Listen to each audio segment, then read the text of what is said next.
Morning, talking about all manner of situations that were yesterday, including that attack at the KHRC headquarters.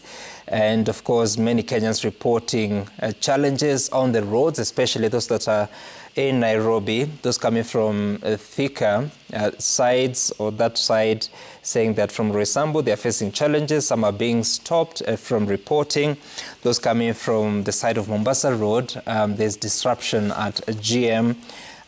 Those coming from the Wayakiwe side, from Kangemi, you're not able to proceed with your public service vehicle. And of course, others who are using private means also reporting certain challenges. And we were at that point, and Mheshimiwa Koech, so 35 years ago, clamor for multi-party, we have achieved it. We have more than, I think, 90 political parties today.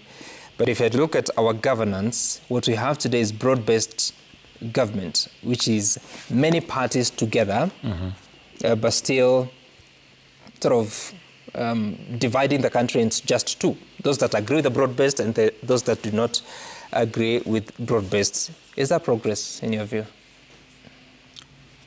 Let me just say first that Saba, as was intended, had a deliberate and a clear plan of what they intended to achieve. It was for the clamor of multipartyism, and that is why you see, even in the pictures today in the front of our dailies, you can see Martin Shikuku, James Orengo, and so on and so forth. Their intention was to have President Moi agree to multipartyism.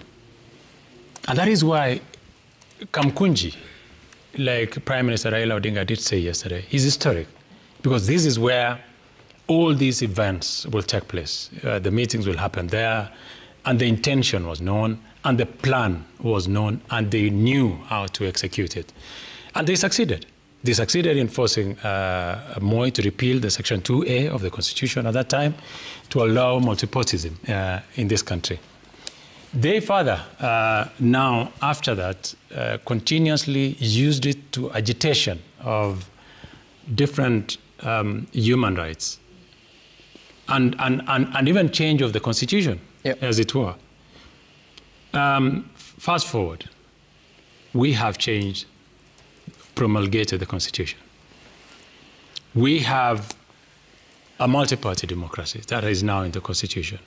We have had different views from different people during the referendum of 2010 being accommodated, and have a document that speaks to the aspirations and the feelings of the Kenyan people as was desired by our forefathers and those who have left before us. Yeah. Saba, to me, has achieved a lot. And at the same time, if we are not careful, we might be drifting from the initial intention of Saba. When you hear someone like the party leader of Robert Bui, Kalonzo Musyoka, saying, asking Kenyans yesterday to come out, and demonstrate on Saba for I don't know what reason, yet he was the organizing secretary of the party, KANU, at that time. The people were harassing Kenyans at that time. Kalonzo was a serious defender of the KANU state that oppressed, as they say, the people of this country. It was against them that you had Saba. But today, Kalonzo is coming to you, and I want to ask Kenyans that don't be too gullible to listen to people who were yesteryear's oppressors of the same constitution and now are coming to look as if they are defenders. It is only because they are on the other side. Look, for instance, at the DCP party leader, former Deputy President Rigathi Gachagua, a brutal enforcer of the state as a DO at that time, who will, at all costs, make sure that anyone who was against the KANU regime at that time was brutalized. They will not allow anyone to do what the freedom that we are enjoying today are doing. So we should not be gullible as a country. Let us see the intention of Saba. If you asked me, Sam, today, the commemoration of Saba, what is the intention of today's commemoration of Saba Saba? Why were people mobilizing yesterday to come out for today's Saba Saba? And are we going to be doing an intermittent Saba Saba? That you decide today that you will only do Saba Saba at some point in time? When was the last time we had a Saba Saba commemoration? Did we have it last year? Did we have it the year before? Did we have it in between 2013 and so on and so forth? Why is it that this thing of Saba Saba only happens at some point in time? What is the intention? What do we want that it achieves that it did not achieve at that time? So what has informed the roadblocks? The broad-based government has been informed by the continued dynamic and evolving political situation in the country. It is dynamism of our politics, where today yesterday's enemies become political enemies become your friends today. It is a nation that we want, where a situation where we as a nation, as brothers and sisters, are able to speak and agree on issues that we disagreed on before, and are able to move the country forward, so that we do not have a situation where as a nation we fall into anarchy. And that is why broad-based government comes in. You must remember that the father of liberation and the person who has suffered the brunt of the force of the government more than any other person that you see today is probably Raila Amolo Odinga. When he has said that he wants to speak to President William Ruto to see how we can handle the challenges of the people of this country, the young people of this country, who have a genuine concern of things that will want, that it mirrors in government and the issues that they want as a nation, we look at Raila Odinga is opening the platform and he's allowed the government now to engage with him and his team and to see a way that we can move this nation forward. But is this about Raila Odinga? It's about Kenyans? I am saying, you are asking me why we have broad-based government. I am saying... Sorry, I think you misunderstood my question. Sorry. I asked what did you ask us? Why the roadblocks? Oh, roadblocks. Not broad. My apologies, sorry. Unless you're telling me roadblocks are broad-based. They are. Why the roadblocks? Yeah. Sam, today, as we speak, from 2 weeks ago, there's a mother who lost all her properties, all her business went down in the drain because of people who infiltrated a genuine, commemoration of 24th of last year. 25th. 25th, rather. People who came to loot, people who came to destroy property. Today, someone in OTC does not have a business. Someone does not have a supermarket in Thika Road because it was raided 2 weeks ago by goons masquerading as people who are agitating for commemorating what had happened last year. It is the intention of the government to make sure that life and property is protected. We have lost lives, sadly, in the process of all this agitation. Today, someone is telling you that you'll be paying rent for 31 days a month, but now there are people who've decided that you cannot show up in your business the way you will want because we are calling on demonstration. Don't you think that someone includes the government of Kenya? We are calling on demonstration when we want. The government is trying to provide the government of Kenya has also protection. stopped Kenyans from people were injured, places of work. People were injured, Sam, last time. To separate, in my view, and I'm not a security expert, I'm just saying, for the government to face head-on the criminals whose intention is to harm, to maim, to kill, and to steal, then you must create a space where that avenue, where innocent Kenyans might suffer, can be, might end up being. So in creating roadblocks, it is to be able to see the crooks and separate them from people who are genuine in what they intend to do in our CBD today. In my view... I mean, how do you tell between genuine and not genuine, really? If you saw the videos that went online last week, Sam, it was evident. I saw a video of a group of young men on Thika Road that actually were charging against the police and went very physical with one of the police officers there. I mean, there's a team that you can tell. There are people who are armed. There are people who are working with machetes. There are people who are working with stones. There are people who are working with guns. We must be very careful so that... And the others that work with djembe sticks. And and they're not stopped. And djembe sticks, So you must be very careful about all those ones that are saying to be, pro-government and those ones that are saying are protecting their businesses to avert a situation of chaos. And Sam, allow me to say this. And because you are my friend, I have to tell you this. As a media, you are dropping the guard. You are becoming facilitators of chaos and violence in this nation. It is taking something very small for this country to erupt because of largely the work of the media. You are not being Kenyans. Where we are as a nation today, Sam, the fear, the panic that is cutting across the people, the people of this country who just want to earn a genuine living is palpable. I want to request you, the media, to be a bit more responsive. Okay, tell me, how does responsibility look like? What should media do? Tell us. Media should, and we are not saying that you have to speak to what the government wants you to speak. We're just saying, can you be fair? Can you be fair in your reporting?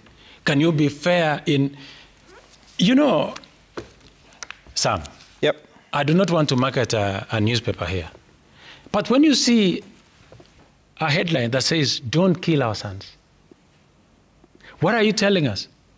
Who is this who is killing our people? Isn't that being very sensational of a media? The owner of this media station are the people who in yesteryears were the ones who were brutalizing the people of this nation. So you have a problem with the headline on the Standard which says, don't kill our sons, and goes ahead. I am not saying that. Even in your own reporting, Sam. That's what I'm asking. Tell us, what should media houses do? You look, for the last 2-3 days, even Citizen TV itself, on your primetime news at 9 p.m., you've taken acres and acres of airspace just to to show that there's a lot of agitation in this country, there's a lot of provocation in this country, there's a lot of dissatisfaction in this country. Is there dissatisfaction in the country? There is, but I'm saying the media is participating in making it look extremely out of order. You have not given the government space so let me ask you a question. Certain issues, Sam. Out of all those stories that you're talking about, are there stories that are not factual? So many, Sam, tell me about one. We live in this country. Yes, we live in this country. Yep. So many things are not factual. Look, for instance, the church that is going to be constructed for 1.6 billion. It is a lie. You are simply reporting what the media, what the online media. Let me tell you, Sam, information is running faster. What the media houses are reporting is simply catching up with what is being shared online. Some of the stories that you pick from online are fake. I have seen not once, not twice, but severally. You keep moving the target. I am not moving the target. I just want us to close this conversation because Mheshimiwa Mbowe has been quiet for long.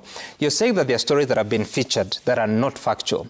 I have asked you the question, what is the cost of the church in State House? You don't have an answer. I don't. I have asked you if there's agitation in the country. You said that it's there. I have said, Sam, so there are genuine concerns that people have raised in this country. And I am saying as well, the Citizen TV is not helping the situation as it is. Because as a responsible media, how do you want us to help? Media, I expect you. Why, for instance, why was there a communication last week, 2 weeks ago, on 25th, that, for instance, your media station should be shut? Was there a concern?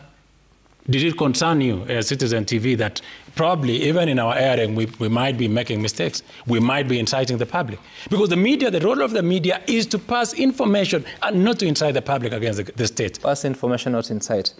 Okay, Mheshimiwa Mbowe, tell me, 35 years later, are you making progress or you just mark timing or even getting worse? The more things change, the more they remain the same. Because if you remember the clamor for multipartyism, wanted, to come out of that, big man syndrome, where the president was the colossus and controlling everything. Years later, it still seems to be the same. We were fighting about human rights. Remember, the victims of police brutality like Timothy Njoya, who was being beaten, brutalized, in the streets of Nairobi. Again, that is still happening. If anything, it's even at a bigger scale.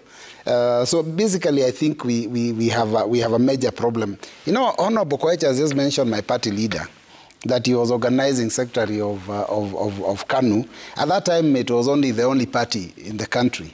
So it would be important that you attribute specific things to him in the dockets that he held, because he was Foreign Affairs Minister. Kenya's foreign policy was one of the best ever. I mean, right now we almost have none. But then your party leader your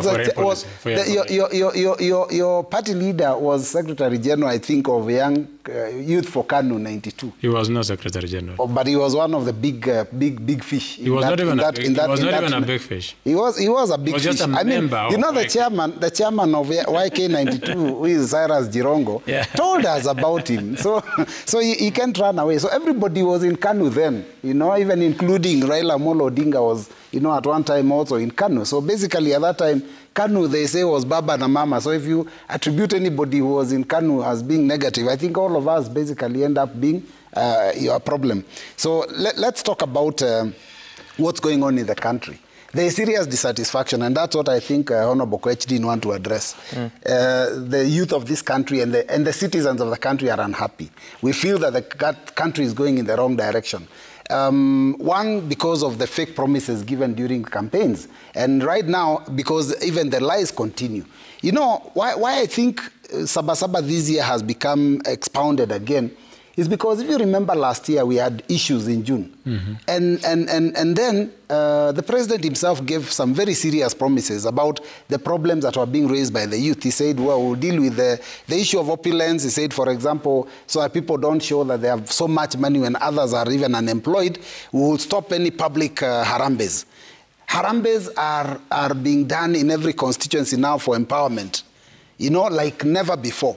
So everything he said was basically hot air. He said that he's going to compensate the victims that were those who lost those who got injured would be compensated. Those who lost their lives would be compensated. It's a year down the road, nothing has happened. He also said that he is compensating those who lost their properties. And in fact, on that one, he said it is going to be done within 30 days. Again, nothing has been done. So basically, I think the reality is that the Kenyans are getting to that point where we are wondering, what kind of leadership is this that can never keep their word? And that's why the anger is growing. And let me tell you, you saw some SGR train, everybody was shouting one time. They went for, yesterday there was this marathon. I was shocked. I mean, I was asking myself, I even said in the parliamentary group, and he can confirm, I said people must decide whether they want to go for marathon and be quiet or go to political parties and shout one time, because that's what was happening. They were shouting one time throughout. So the truth is, there is a problem that the country is facing. But now the attacks on media are unfair. The attacks on media are unfair. In fact, you know, it just tells us that the leadership of Kenya Kwanza, the president was totally opposed to. He's led the onslaught against the Constitution 2010. And I think he cannot believe in the Bill of Rights. Because even though he swore that he would uphold the Constitution, he opposed the promulgation of this Constitution. And that's why things like media freedoms, he doesn't understand them and he doesn't respect them. How do you just pull the plug and switch off signals of three main TV stations, and then you say, oh, it's because there's a lot of violence. The media houses are not creating violence. They're only reporting. The purpose of media houses is to report. And some have asked him a very good question. Is there anything that you've reported which is not true? He cannot answer because he wants to muzzle the media. That is the reality. The freedom of press that is enshrined in our Constitution is what they are afraid of. They don't want people to know what's going on. When they switched off the media on June 25th, I think that was a time when attacks were being done on some of those installations downtown. So the media was not able to report and show who is doing the attacks. But I want to say that at the end of the day, we all have to be responsible. And my opinion is that even as we do demonstrations, let us be peaceful. That is my opinion. We have to be peaceful. Attacks on police are totally a cake. Attacks on people's personal properties or government properties is also wrong. But then, unfortunately, the question is, who exactly is doing this? The people that have the ability to tell us who is doing this and who have the ability to investigate and arrest, they keep playing politics, you know, arresting some young man, taking him to court. The court releases him. They go and arrest him and call him a terrorist. How do you call a young man a terrorist because he participated in a demo? I mean, that's a problem that we are facing as a country, and that's why the anger is increasing day by day. Okay. And Mheshimiwa Koech, a lot of feedback is coming to us, some saying that the freedom of assembly is in Article 37, not in the mercy of a police boss. Every roadblock set up to stop Saba Saba is a checkpoint on the road to tyranny. We didn't fight for this constitution so it could gather dust in court shelves. As someone else is saying, let me find this. If a newspaper headline reads, "Don't kill our sons," that's not bias, it's plain. The media isn't perfect, but today it spoke truth to power. Maybe instead of shouting over journalists, our leaders should try listening. The streets don't lie. And of course, a lot of feedback also coming in about the conversation we had earlier on. State House is Kenya's seat of power, and Article 8 of the Constitution declares the state secular. Building a church there raises concerns about religious neutrality and inclusion for Muslims, Hindus, Catholics, and atheists who also work there. Saba Saba wasn't just a date, it was a cry for justice, freedom, and multi-party democracy. 34 years later, actually 35, Kenyans still march, not for, 34, if it's about multi-party democracy, not for parties, but for dignity, truth, and accountability. That's Okto Kama writing to us. Then someone else, roadblocks everywhere on your way to CBD. This is Anthony. Anthony is Machora, sharing images of what you'll find on the streets. People are unable to make their way to their respective places of work. Remy Butia, you're saying, a better approach on NGCDF and GAV might be constitutional recognition of devolved funding principles, that is equity participation, while leaving implementation details to legislation. So a lot of feedback coming to us about what's happening this morning. Mheshimiwa Koech, so what is the long-term strategy to deal with the challenges the country faces today? Before I do that, this is I'll share with you a picture. This is Kalonzo Musyoka in 1990. Yeah. Because I wanted to correct some, Robert, for saying that which specific one did Kalonzo, because he was then in the only party, it was KANU. And Kalonzo introduced a motion to ban Nation newspaper from reporting house business in 1990. And then you're telling me anything about Kalonzo, about media, and about him being a reformer? Sam. The beauty is that we now have a new constitution, Article 34. Precisely. Article 34 protects the freedom of the media. I allow you that. That's why I'm here today. Article 32, Article 35 on access to information matters, expression of opinion, including on religion or anything else. It is really protected in the Constitution and not... but media must be responsible and fair. Exactly. That is also what yes. Media must guarantee. Yes, there's no contest about that. Minimum. Now, you asked me about the way forward, Sam. The way forward is that I wish I understood, because the demonstrations of 24th last year was because of the finance bill, which was shelved. That one we got sorted. Yeah. I understand also that there is a lot of frustration from our young people, genuine concerns about how they can, they want, many of them are educated. They want a form of employment. There are so many issues that is affecting our young people and the people of this country at large. The only way, like you rightfully say, because we have a constitution, is we have a dialogue. We know our country. It's just like a family. Everyone knows their family. You know the revenues in your family. You know what can go where. You can't live beyond what you have. Can we have an honest conversation as a country and see where there are challenges, where you think the government should improve, where we think as people's representative we should improve? And that is the only way we can address it. There is no other way. The only other way is anarchy. The only other way that many people, and I've seen, especially the former deputy president, what is agitating? Sorry, the question is very specific. Forget about politicians for a moment. Okay. We have a problem in this country. What is the problem? There's agitation in the country. That's what I'm saying. There's unemployment. Yes. There's dissatisfaction on how the government is utilizing resources. There's public anger on how the state is dealing with that exact expression. And I'm saying, the only way to address it is to sit. That I've given you two scenarios. To sit? It is either we sit and agree as a nation, as a people, that this is how we want our nation to be. How so? What forum is that? we can have whatever forum the people want, the young people. No, we tried. You're the leaders. We tried. The people have come to the streets. You've blocked them from getting to the streets. We tried, after Gen Z's demonstration last year, we tried town hall meetings just to engage people and to understand their feelings. Some people turned up, some did not turn up. There are issues that they raised that as a government we should address. Some of the issues that they needed addressed, some were addressed immediately, some are progressively being addressed. But that does not mean that people can hijack a very genuine concern of certain people of this country and use it for their own political benefit. So we should be very careful, and that is why sometimes you find me drifting towards politicians who want to hijack a genuine process and a genuine concern by the Kenyan people on what we should look at. For instance, I've had people coming to me personally. I mean, I also have people employed my relatives who are employed in the civil service who are saying, by the way, what will you do with this housing levy? Because it is really affecting our payslip. It is a genuine concern, Sam. As a country, then, how do we address it? Thinning payslip, people are earning less as compared to what they were earning before because of introduction of different levies. And I think those are genuine concerns that then we can listen to and the government should listen to. And as people's representative, we should take an initiative and say, let us listen to these concerns.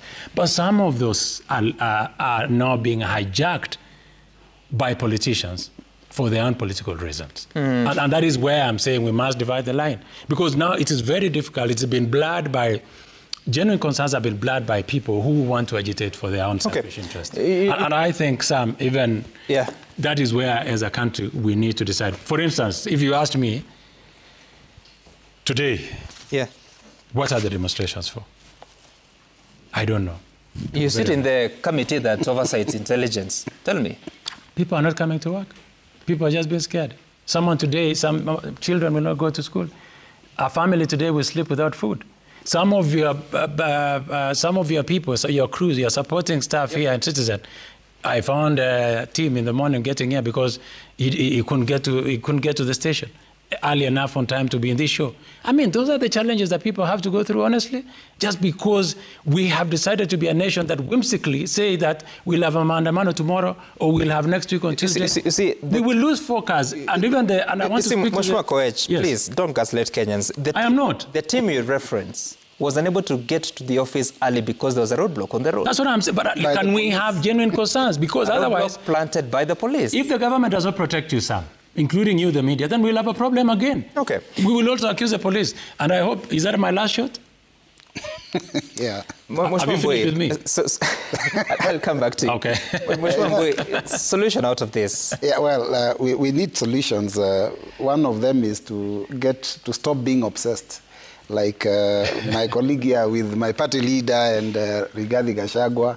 In fact, they've always been shifting the goalposts. They said the other day that, it is them who are mobilizing people to go ban police stations. And I was shocked that they were able to mobilize almost 10,000 Luo youth to go and ban some station in, some place in Homa Bay, But I think the biggest concern and the biggest solution for this government is to start listening. I think if they just listen to the voices of the people, who will be healing the country. Where the brain started beating us, Sam, is in 2023. And that was when they brought in their first finance bill. That is actually the one that up to now is hurting Kenyans. When they introduced all manner of tax policies within 1 year and hit everybody's payslip and hit businesses, and so that is where the problem was. And you completely have ignored that when we did public participation, Kenyans said they didn't want those hefty taxes. The conversation should have been held before and maybe introduced, even if you want to increase taxes, in a very small doses. So I think that's where the problem is. So I think we need to start listening so that we can stop this fight, because going forward, it's not a very good idea. And then stop blaming each other. Now, the regime is blaming media. Media is just doing their job. You know, I think the idea of press freedom by Kenya Kwanza regime is to report nothing of what is going on if it is negative and only, you know, paint a rosy picture when there is none. I think let the media tell Kenyans what the problems are so that you get an opportunity to also counter and say your piece. Let us all be heard, but let's listen to each other. That's, I think, the bottom line. Mheshimiwa Mbui, because you're also in leadership, last week it was very easy to bring together 304 members of the National Assembly to pass an NGCF constitutional amendment. Yes. Why is it not possible to rally the same, to have a sit down and have a conversation about what's happening in this country? Let me tell you, Sam, it was also not easy to even get the numbers that you saw. It took a struggle by the leadership. But I hear you, and I think it's important that we sit together and talk to each other. But unfortunately, the amount of distrust is just too high. It requires some, you know, I think some intervention from outside. But I do believe, Sam, in the fullness of time, we are going to sit together and talk to each other. Where outside means what? Outside influence, not the National Assembly. I have said this, I will repeat it. National Assembly is an appendage of the executive.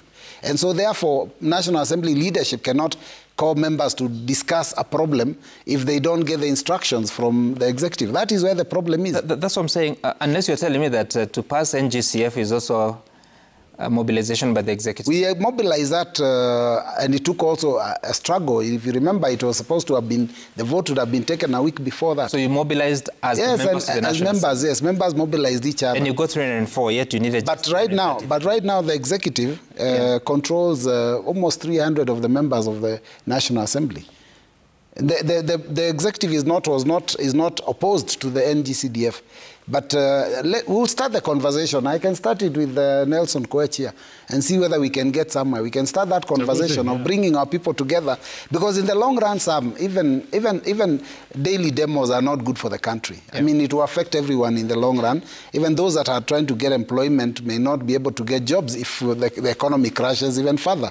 Yeah. But then we want the Kenya Kwanza regime to start listening. That's very important. They must start listening and stop, you know, creating diversions every step of the way. Interesting. Again, we continue to receive a lot of information. Of course, you can log into Citizen TV and find some of the latest, including major disruptions in Nairobi after police barricade all major roads in anticipation of Saba protests. A lot of Kenyans reporting the same. Of course, our reporters at different places. Of course, even them being affected by the challenges of the morning to access their places of work and also to come from where they live, but you continue to make every effort to bring you the latest in as far as what's going on in the country. Again, we appreciate your feedback that has been coming to us at Citizen TV Kenya, Sam Gituku, the hashtag to use the Citizen Daybreak, and also via 22422. Someone is saying that, let me just look at this. We must close loopholes, let MPs lobby, let senators oversight. An amendment to the Constitution is overdue to safeguard county resources from misuse. This is according to Kitale's Finest. You call yourself Kiprop Kenya. Let me see who else is writing to us. While CDF addresses real gaps in service delivery, constitutional entrenchment risks ossifying a specific mechanism. I don't know what ossifying is. Do you know? No. Okay.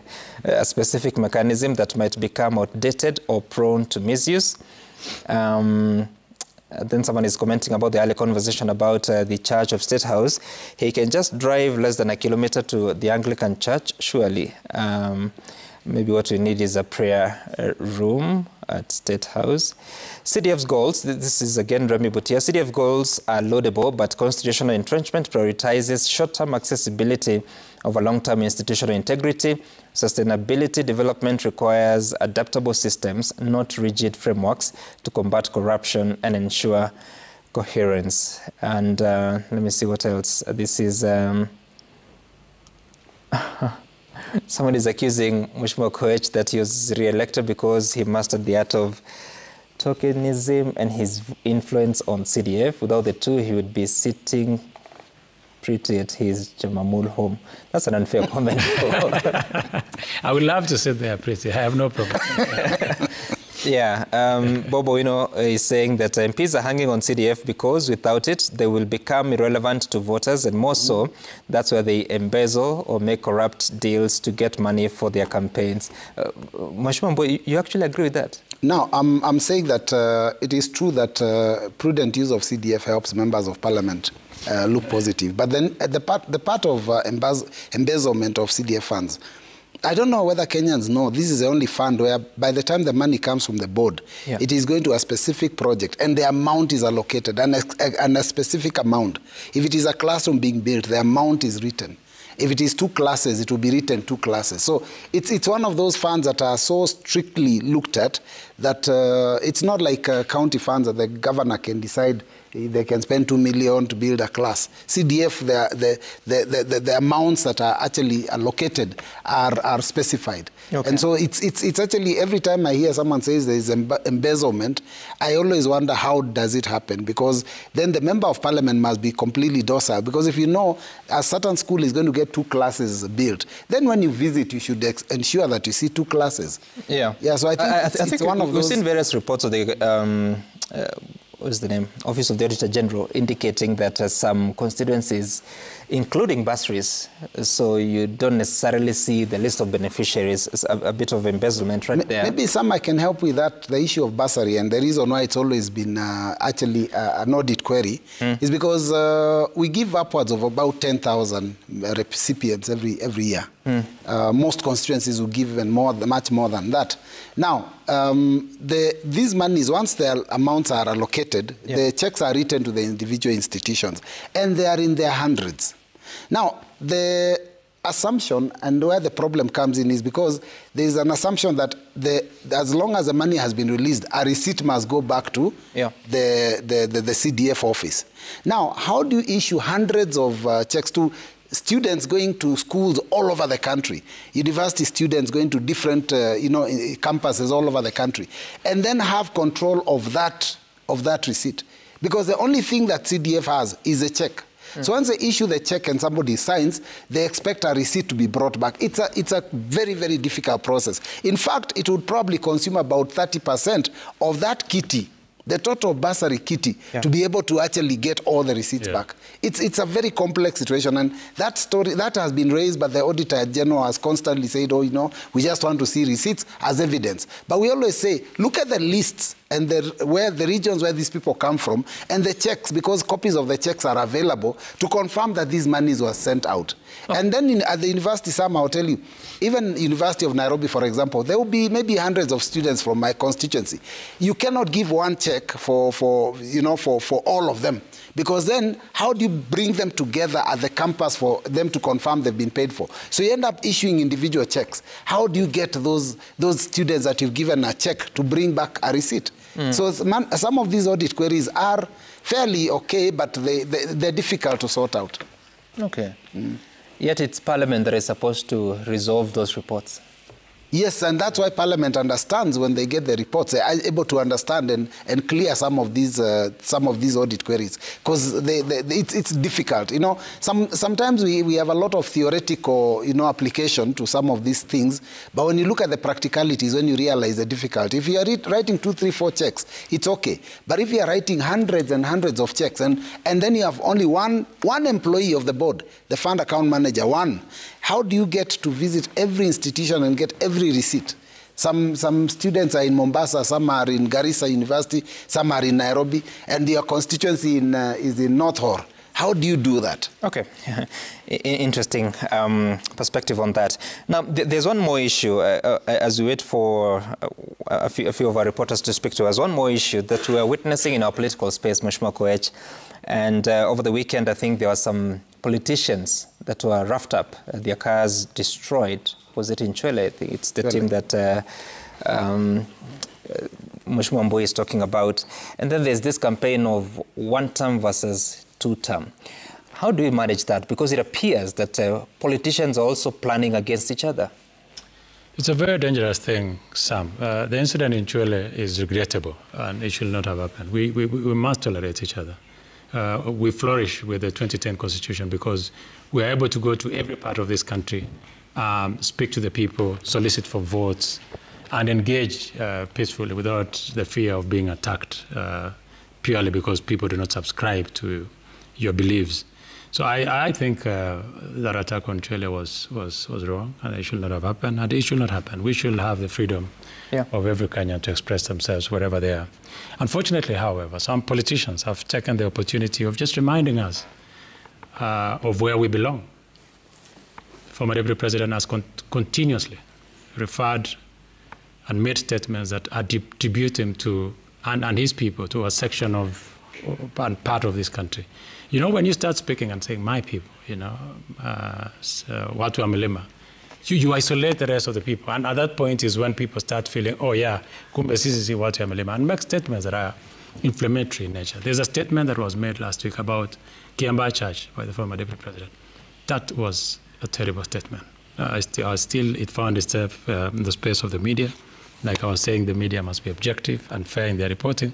Sorry, you think that statement should not be carried? It's a dangerous statement. It should be carried. Why is it dangerous? But when you talk about, you know, the intention of that statement was to remind a particular community that probably they are not wanted where they are, and to always look behind their shoulder as if what did he say? Someone who what did you hear him say? He told the president, we are building a church in status. Maybe, first of all, you should build a Kiambaa church that was burnt with our people inside. With our people inside. I think that is an extremely dangerous statement. Why? It's pitching one community against another. And the intention is purely to speak to one part of a community to say, yeah, it's a poor way of mobilizing a community.